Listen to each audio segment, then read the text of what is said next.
Cordial saludo, estudiantes. Bienvenidos a la unidad número 2, donde desarrollaremos las habilidades de la gerencia en el marco del curso Habilidades directivas y de comunicación. Abordaremos 7 de las principales habilidades, entre ellas el liderazgo, la motivación, las evaluaciones de desempeño, la selección del talento humano en las organizaciones deportivas, las orientaciones para un adecuado trabajo en equipo, la dirección de reuniones y finalmente, pero no por eso menos importante, hablaremos sobre la comunicación. Ahora bien, el liderazgo. El liderazgo ha sido reconocido a través de la historia como uno de los elementos de empoderamiento que tienen aquellos directivos y aquellos líderes dentro de las organizaciones para llevar a feliz término la consecución de una meta y lograr que muchos trabajen frente a ese objetivo común. Para ese camino y ese recorrido se necesitan conocimientos, habilidades y actitudes propios de esta característica y condición para la gestión contemporánea. Por lo tanto, podríamos plantearnos que el liderazgo es una condición innata o también puede ser formada. Ese proceso de formación recae no solo en los procesos de formación académica, sino que también se deben adherir elementos de la experiencia y la práctica cotidiana, para que finalmente esos elementos que vamos consolidando como nuestras habilidades y competencias, ancladas en términos de conceptos, procedimientos y actitudes, y se le pueden también sumar la noción de los valores, van consolidando una serie de insumos que ponemos en conocimiento frente a otros líderes en organizaciones, frente a otros pares amigos, y podemos trabajar en redes de conocimiento para nutrir nuestra función y labor dentro de la organización.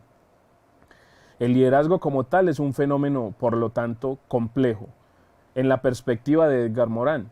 Es decir, es posible tener un liderazgo anclado a una red de relaciones, a una red de comunicaciones, a una red de actores.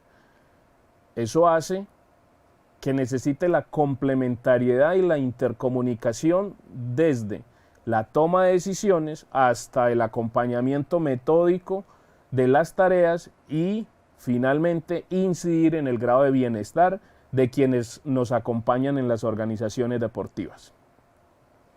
El liderazgo es una habilidad que es muy poco usada desde una perspectiva estratégica. Es decir, son pocos los líderes dentro de las organizaciones que planifican su tipo de liderazgo. La forma en que la teoría nos ha determinado comportamientos y actitudes para ejercer la función va generando a partir del entorno, las emociones, la experiencia, la personalidad, otras condiciones para que configuremos nuestro propio estilo de liderazgo. Ese propio estilo hoy debe estar basado en la confianza, basado en la motivación, basado en la generación de bienestar, en un contacto con la globalización y por ende en un relacionamiento bidireccional con otros pares. Poder compartir lo que hacemos en nuestras organizaciones hará posible la visibilidad, la calidad y el impacto de nuestros procesos. Un liderazgo ejercido con racionalidad determinará cambios planificados en la organización. Esos cambios generan movimientos e influencias que van a transformar los sujetos, los equipos, la organización, por ende impactarán la sociedad y estaremos así contribuyendo desde una perspectiva integral a la transformación de nuestras organizaciones y de todos sus actores. Esa mirada entonces nos lleva a que podamos realizar procesos muy desde lo afectivo, muy carismáticos, pero también nos debe llevar a tener un pensamiento crítico y racional en el acompañamiento a las personas. Por lo tanto, el liderazgo hoy pone en el centro el nivel de relacionamiento y el nivel de bienestar y de calidad de vida que como líderes contribuimos a nuestros empleados en las organizaciones deportivas. En otras palabras, el liderazgo entonces se apoya en todas esas experiencias profesionales que vamos adquiriendo para generar con nuestros empleados una atención basada en la interacción de las relaciones humanas. Podríamos concluir que la forma en que un sujeto, un líder dentro de la organización deportiva, hace, modifica, implementa las orientaciones, la visión de la organización, el comportamiento, la estructura, la comunicación, la forma en que ese líder determina todos esos elementos, lo estamos denominando entonces como su propio estilo de liderazgo. El liderazgo entonces implica pensar directamente en el líder. ¿Quién es el líder dentro de las organizaciones deportivas? Es un líder que tiene conocimientos, habilidades, actitudes y valores. Aquí podremos encontrar algunas de esas condiciones y características. Pero un líder genera procesos afectivos y efectivos. Si son los primeros, está basado en el mejoramiento de las relaciones e interacciones humanas. Y si son los segundos, está basado en la consecución de la tarea. Los dos grandes elementos bajo los cuales un líder está en cotidianidad dentro de la organización. Para esa cotidianidad es muy importante pensar en el bienestar de todos los empleados, porque eso va a contribuir a generar cultura organizacional como lo determinábamos en la primera unidad. Pero para pasar a ese nivel de cultura y de aprendizaje organizacional, un elemento fundamental hoy es que los líderes seamos incluyentes. Determinar la inclusión en toda perspectiva, en la toma de decisiones, en la participación, en la comunicación, y eso poco a poco nos va a ir delineando el tipo de liderazgo que ejercemos dentro de la organización. El líder como tal aprende de las personas que lo acompañan, planea con ellas y construye sobre lo que ellas traen como aprendizaje y conocimientos previos para fusionarlos luego con su pensamiento estratégico, con la estrategia de posicionamiento de la organización. Eso hará posible entonces que nuestros líderes tengan personalidad, comprendiendo la personalidad como el temperamento y el carácter. El primero es innato, el segundo es formado, y esa personalidad entonces le va dando conocimientos y experiencias al líder para que cuando tome decisiones sean lo más estratégicamente posibles. Ese líder también tiene inteligencia, una inteligencia práctica y una inteligencia creativa o analítica, producto del conocimiento y de las experiencias en que participa. Regula sus emociones, tanto las propias como las ajenas, es decir, pone en escena todo ese componente de la inteligencia emocional. Hace un buen uso de los feedback. Hay feedback inmediatos, concurrentes o terminales que se aplican a los empleados durante la ejecución de las tareas. Los inmediatos son en la medida en que se van realizando las tareas, se van brindando procesos de realimentación. Los concurrentes es cuando finaliza la tarea, mientras que los terminales, pasada una o dos tareas, volvemos sobre la primera para hacer un ejercicio de valoración a lo ejecutado.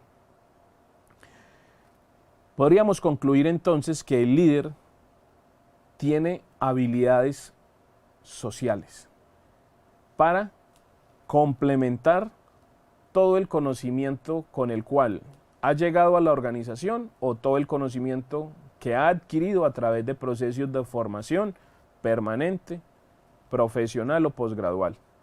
Esas habilidades sociales ponen al líder en la necesidad de dominar la comunicación y allí tener la capacidad de iniciar, mantener o finalizar una conversación. Pone en escena la capacidad de la empatía, ese diálogo que hay que tener con los otros y estar en el lugar de ellos durante la ejecución de sus actividades. Por lo tanto, entonces, el líder determina ese ambiente, es el primero en determinar ese ambiente o clima laboral bajo el cual se pretenden obtener los objetivos comunes que se ha planteado la organización. Otros elementos determinantes de la condición de ser un líder en las organizaciones deportivas parten por tener autoconocimiento. ¿Cómo estoy en el manejo de los conocimientos administrativos para liderar y gerenciar una organización? Ese autoconocimiento nos permite también identificar qué habilidades y qué estrategias ponemos en desarrollo para cambios planificados. Ese autoconocimiento nos da la posibilidad de identificar nuestras actitudes y poderlas reorientar hacia un bien común. Construimos así un marco de autoconciencia. El líder se reflexiona, se repiensa para reinventarse. Hablábamos sobre los procesos emocionales. Un líder debe manejar un concepto fundamental para hoy y es la inteligencia emocional. Debe estar en la capacidad de pasar sus emociones primarias a emociones secundarias. Es decir, las primeras podrían ser el temor, el miedo, la rabia y poderlas convertir en impulso, energía, empatía, capacidad de superación, resiliencia, y todas ellas van a generar que ese autocontrol emocional nos brinde dividendos sociales, afectivos, emocionales. Por lo tanto, allí el relacionamiento con las personas toma gran validez. No siempre en las organizaciones tendremos a un integrante de la junta directiva o a un paramigo diciéndonos, acompañándonos, motivándonos por el trabajo realizado. En ocasiones muchos de esos esfuerzos se ven rezagados y requerimos tener esa capacidad de automotivación, esa capacidad de despertar en nosotros mismos las mejores bondades del trabajo realizado, identificar qué características hemos puesto en escena que posicionan nuestro rol fundamental. Y finalmente, la empatía como habilidad social va a posicionar el estar en lugar de nuestros empleados, el trabajar con ellos y poderlos acompañar en la consecución de las tareas. Se van consolidando diferentes tipos de liderazgo, es decir, todo el proceso de formación y todo el proceso innato van generando sabiduría en el líder, una sabiduría que recoge a partir de la experiencia, ¿sí? Esa experiencia que ha venido adquiriendo día a día dentro de la organización y va generando entonces posibilidades de desempeño. El primero es una mirada emocional. Bajo el flujo e influencia de nuestras emociones, podemos generar orientaciones a la consecución de la tarea y a la obtención de la meta, coercitivas, orientadoras, participativas, que van a generar entonces ir modificando esos elementos. Eso nos pone en una perspectiva de liderazgo situacional. Si vamos identificando las características de nuestros empleados, podremos usar una perspectiva emocional según sea requerida. O pensar en que hay elementos alternativos, donde le damos la posibilidad a los empleados de tomar decisiones según el área de responsabilidad, o que se vean acompañados de sus líderes de área, de sus coordinadores para la toma de decisiones. Por lo tanto, allí los empleados también pueden fungir un rol de consultivos para las decisiones finales. Y una mirada situacional puede generar en todos nuestros equipos de trabajo seguimiento a nuestra función si nuestras orientaciones permiten la posibilidad de que ellos tomen decisiones, sean participativos o que les deleguemos determinadas funciones. Quisiera, antes de finalizar el concepto de liderazgo, retomar algunos elementos fundamentales que van determinando que en la organización el ambiente, la favorabilidad del ambiente, la complejidad de la tarea, el nivel de experticia de los empleados, el relacionamiento que hay entre ellos y con su líder o con nosotros, van configurando diversos aspectos situacionales que invitan a que como líderes tengamos presentes orientaciones como la de Lewin en 1939, cuando planteaba que la toma de decisiones en las organizaciones y sus diversas áreas pueden ser autocráticas o democráticas, pero siempre pensando en el objetivo de dirigir grupos. O Blake y Moulton, cuando invitaban a que nos preocupáramos más por la dirección o que nos preocupáramos más por la tarea o que nos preocupáramos más por la persona. O con Kotler en 1990, quien incluye como habilidad para los líderes que tengan capacidad de generar estrategias de comunicación y de trabajo en red. Y eso es estableciendo una dirección, comunicando los elementos visionales de esa dirección y motivando a todos los equipos de trabajo para que adquieran esas metas que se han planteado desde la dirección. Drucker también plantea elementos adicionales para los líderes que tengan disposición, capacidad de escucha, estrategias de motivación, de autodisciplina y finalmente trabajar junto a otros, con otros y por otros. Mumford en el 2000 también plantea elementos adicionales como que un líder debe estar en la capacidad de solucionar conflictos, gestionar el conflicto. Que el conflicto esté en las organizaciones no es que sea malo. Eso quiere decir que la organización está viva, que la conformamos personas y por lo tanto eso se convierte en una habilidad que el líder de hoy debe estar en capacidad de administrar adecuadamente los conflictos.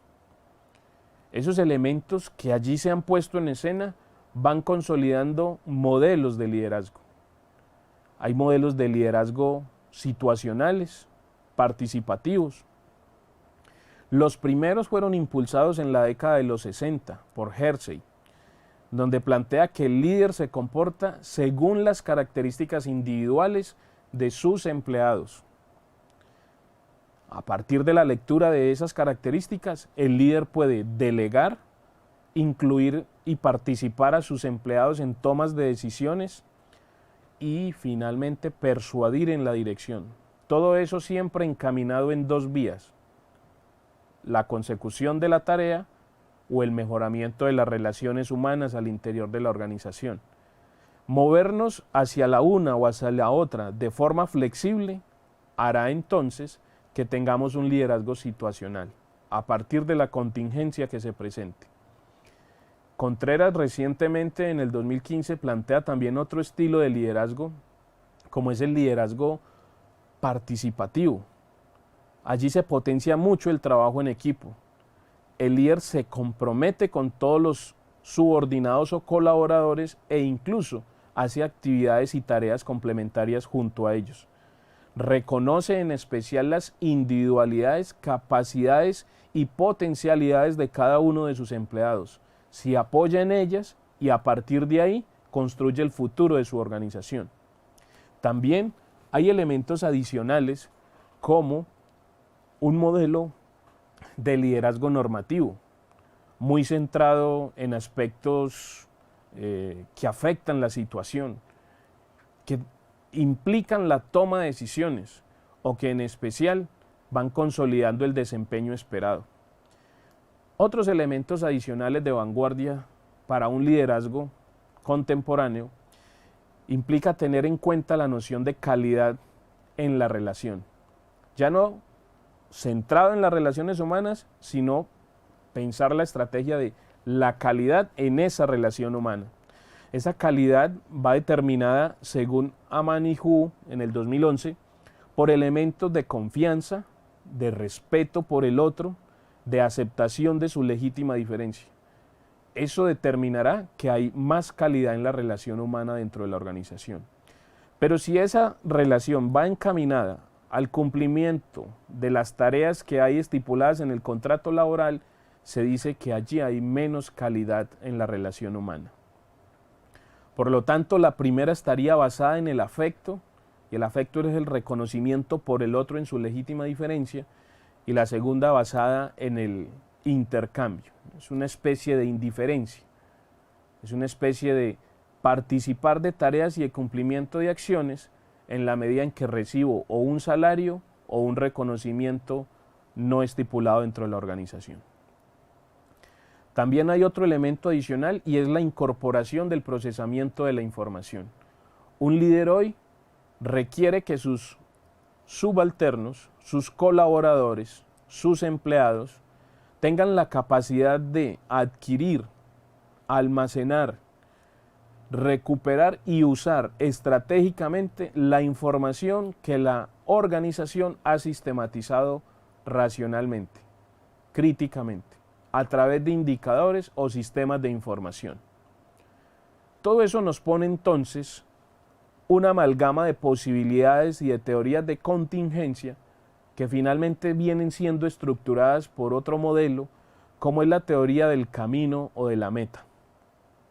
La teoría del camino de la meta es acompañar a todos los empleados dentro de la organización a través de unos adecuados procesos directivos, orientándolos al logro, estando prestos como líderes para apoyarlos y finalmente permitiendo que ellos participen en la ejecución de los planes, las metas, las tareas, las acciones.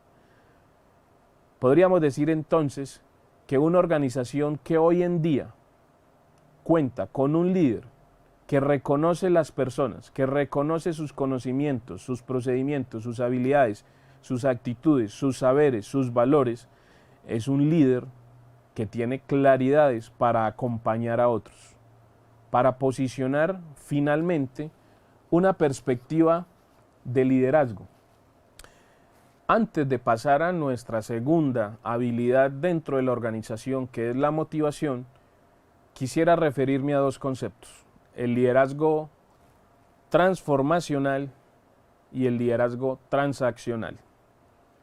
Podríamos concluir entonces que el primero asume el liderazgo como un proceso, basado en el reconocimiento de todas las tomas de decisiones, basado en el reconocimiento de los empleados, basado en el reconocimiento del contexto, del ambiente de la organización. Ese estilo de liderazgo inspira a otros a la obtención de metas incluso más altas de lo que los empleados creen que pueden alcanzar. Es decir, que le dan entrada a la segunda habilidad, que es la motivación. Y el transaccional está basado en ese intercambio, en ese ejercicio de responder a unos elementos contractuales y recibir una serie de beneficios económicos o de reconocimientos adicionales. Por lo tanto, la segunda habilidad, que es la motivación, implica reconocer que los seres humanos tenemos motivación intrínseca y motivación extrínseca.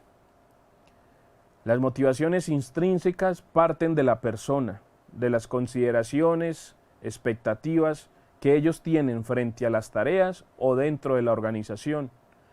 Y las extrínsecas provienen de los líderes, de las políticas, del entorno, del ambiente bajo el cual ese empleado interactúa dentro de la organización y se ve beneficiado o no de elementos que lo benefician en el desempeño.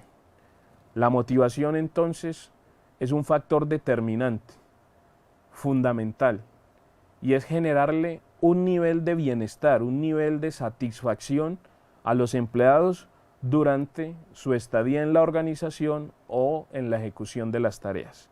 ¿Cómo brindar bienestar? ¿Cómo brindar tranquilidad y calidad de vida a nuestros colaboradores? A partir de elementos fisiológicos, de seguridad, sociales, de reconocimiento y de autorregulación. O de elementos higiénicos y motivacionales. Todos ellos acompañados con rigor y con criterio por cada uno de nosotros como líderes dentro de la organización. La motivación propia ya del líder dentro de la organización implica tener claridad en el momento de la toma de decisiones. esa motivación que hacemos a partir del hallazgo de un problema, esa motivación que hacemos a partir de la potenciación de un empleado y que esa potencia se da por dos vías. Si el empleado es novel, recién llegado, es muy importante motivarlo hacia la tarea, pero si el empleado es experto, es muy importante motivarlo hacia las relaciones humanas. Eso va a determinar entonces que en el momento de interactuar con ellos podamos preparar el terreno, podamos generar espacios o recintos de privacidad, podamos comunicarnos de una manera asertiva, es no dejando que aparezcan las emociones primarias y usando estrategias como los silencios elocuentes y el despedirnos con afectividad. Ese tipo de motivación hacia los empleados genera entonces en ellos cambios en su comportamiento individual y por lo tanto poco a poco van generando cambios en el comportamiento grupal. Y si eso se da, efectivamente la organización cambiará en torno a la consecución de tareas o metas. Las motivaciones, lo ideal es hacerlas de forma planificada, como se han expuesto en el primer momento. Pero si por contingencia, por novedad, debemos recurrir a un ejercicio motivacional no premeditado, se requiere entonces el uso de la inteligencia emocional, el uso de la tranquilidad, la racionalidad, la capacidad de escucha, la capacidad de espera. Esos elementos van a determinar que en una crisis podamos actuar con criterio, con sentido, con elementos, conocimientos y actitudes. Son elementos que exponemos y presentamos para que la motivación extrínseca genere verdaderos procesos de transformación en nuestros colaboradores. Otra habilidad a tener presente es la generación de las evaluaciones de desempeño. Cuando se realiza un proceso de valoración a las actividades que han desarrollado nuestros estudiantes, debemos tener una guía, un protocolo, darlo a conocer. Lo ideal es que en el momento de la contratación se den a comunicar los diferentes protocolos de evaluación que la organización posee, aplicarlos de forma bimestral, trimestral, semestral y no tanto en periodicidad anual. La ausencia de esas estrategias de seguimiento y control pueden generar desviaciones en el desempeño de los empleados y son posibles de ser reorientadas a través de una comunicación permanente. Realizado un proceso de evaluación, es muy importante tener claridades sobre qué elementos voy a evaluar, qué condiciones y características son las que determinan un buen desempeño dentro de la organización, bajo qué medida voy a evaluar, bajo qué escala, ¿es una perspectiva actitudinal o es una expectativa comportamental? ¿Cuándo aplicamos la evaluación? ¿Al inicio, en la mitad o al final del día? ¿Al inicio, final o mitad de la tarea? ¿En qué momento es lo ideal dentro de la dinámica de la organización que se cuente con un menor flujo de usuarios para poder atender estos elementos o diseñar una serie de reuniones esporádicas para dicho fin? Esos elementos de desempeño pueden ser entrevistas, pueden ser cuestionarios, pueden ser pequeñas orientaciones a grupos de trabajo, diálogos, encuentros informales o ya desde una perspectiva muy formal con su coordinador inmediato. Allí es importante controlar el tiempo, las emociones y recoger la mayor cantidad de evidencias que contribuyan a informar a nuestros colaboradores sobre sus buenos desempeños. Otra habilidad a tener presente es la selección del talento humano. A la hora de identificar el perfil profesional de quienes van a ocupar cargos en nuestra organización, es muy importante definir el perfil, las competencias Y si desde el proceso de convocatoria estos aspirantes tienen claros esos elementos, los procesos de comunicación y de profundización dentro de la entrevista van a generar la posibilidad de adentrarnos a elementos más relacionales, a elementos más centrados en la experiencia, a elementos más centrados en el reconocimiento del otro. Ese proceso para seleccionar a un candidato requiere que preparemos adecuadamente fechas, características del currículo de formación y de experiencia que requieren los aspirantes. Apliquemos en la segunda fase de realización entrevistas, test, cuestionarios y, por qué no, plantearles a ellos los elementos bajo los cuales la organización debería hacer una apuesta por su selección. ¿Cuál sería el valor agregado que ellos le brindan a la organización a partir de la identificación de esas competencias que se han planteado? Y en especial, brindar realimentación a todos los participantes para que a partir de ese enganche que se realice, se genere entonces el plan de formación o el plan de capacitación permanente para que el talento humano que ingrese a nuestra organización sea un talento en constante formación. La quinta habilidad del líder dentro de las organizaciones es el trabajo en equipo. El trabajo en equipo tiene en cuenta tres grandes elementos. Un equipo se conforma a partir de bases intelectuales, es decir, por niveles de formación, pero también se puede conformar por procesos afectivos. Una organización poco a poco va mutando, se va transformando y genera entonces grupos heterogéneos, quizás en formación, quizás en procesos de afectividad, pero que se complementan. Esas bases entonces van determinando que los equipos de trabajo pueden ser mixtos, heterogéneos, disciplinares, interdisciplinares, multidisciplinares. Y cada equipo pasa por diferentes etapas. Etapas de conformación, donde como líderes vamos identificando quiénes son los de más experticia, quiénes los de menos, quiénes pueden contribuir con saber disciplinar, quiénes pueden contribuir con saber experiencial, quiénes están en esa función de líderes dentro de ese mismo equipo o quiénes son unos adecuados colaboradores para ese equipo. De tal forma que ellos se van transformando y a partir de la producción en sus tareas son capaces de innovar, de crear, de generar visibilidad a las tareas que han ejecutado. En la medida que los grupos de trabajo se van solidificando, hay que ir caracterizando en qué mejor se desempeñan, si por el rendimiento hacia la tarea o si por el rendimiento en las relaciones humanas. Y como líderes, al identificar esos elementos, generamos entonces procesos de comunicación flexibles y acordes al mejoramiento de las metas, al mejoramiento de los valores, al mejoramiento de los sentimientos. Y todo eso se convierte en un proceso que es compartido, que es mutuo y que genera bienestar y reconocimiento dentro de la organización a todos los asistentes. La sexta habilidad es la dirección de reuniones.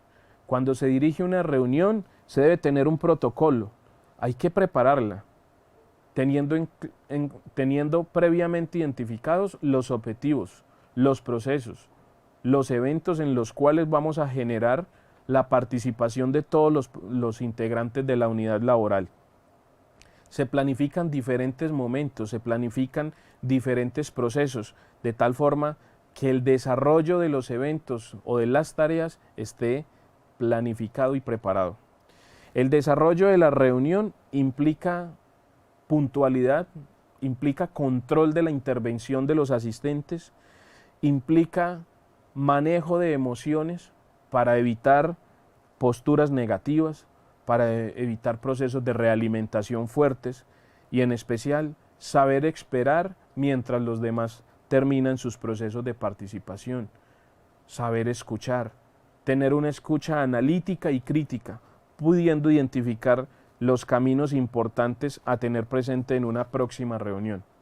Finalmente, las reuniones se cierran con procesos afectivos y con procesos lógicos. Los afectivos recordar despedirse, saludarlos nuevamente e invitarlos a un próximo encuentro.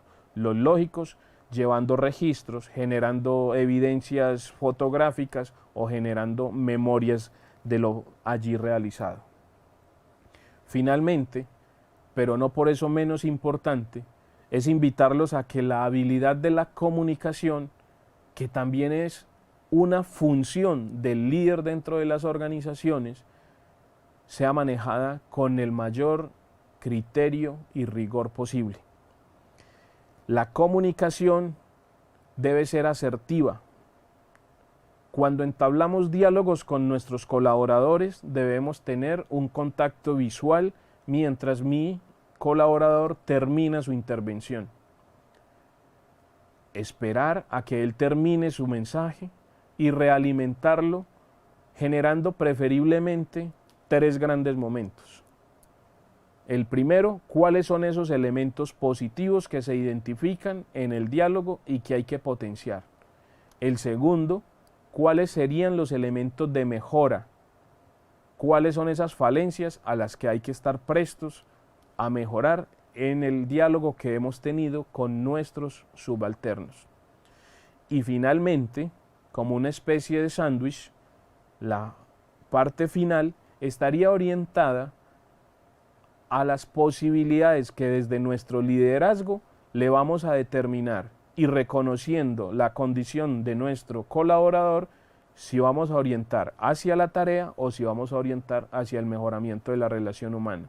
De tal forma que esa parte final es la flexible y la determina estratégicamente el líder de la organización, reconociendo las características de sus empleados. Podemos identificar diferentes estilos de comunicación: fuertes, acompasados o asertivos. La invitación a los 2 últimos. Solo allí estaremos potenciando el reconocimiento, el bienestar, la calidad de vida de nuestros empleados. La comunicación determina implicaciones para el líder en términos de hechos. Las palabras, los mensajes que damos son el ejemplo, pero las acciones que realizamos son el testimonio. Nuestros colaboradores necesitan que como líderes seamos testimonio de lo que pregonamos en la visión de la organización. Esa comunicación puede ser bidireccional, ascendente o descendente. Dados los planteamientos que hemos definido para el relacionamiento basado en las personas, es preferible que la comunicación se dé siempre en términos bidireccionales. En los momentos cara a cara es el momento de verdad, es el momento donde la honestidad, la transparencia determinan la potenciación de la confianza. Allí es muy importante el contacto visual. Y la comunicación es responsabilidad del líder y todos los encargados de las dependencias que tienen a su cargo pequeños o grandes grupos de colaboradores. Un cambio planificado inicia con un proceso de comunicación que va a liderar el directivo máximo en la organización deportiva, pero que en especial él la asume como su responsabilidad y empleará diferentes estrategias para que esa toma de decisión o esa comunicación llegue a cada uno de nuestros colaboradores. Hemos hecho así un recorrido por 7 habilidades en la dirección y en la comunicación de las organizaciones deportivas. Nos vemos en una próxima ocasión. Hasta pronto.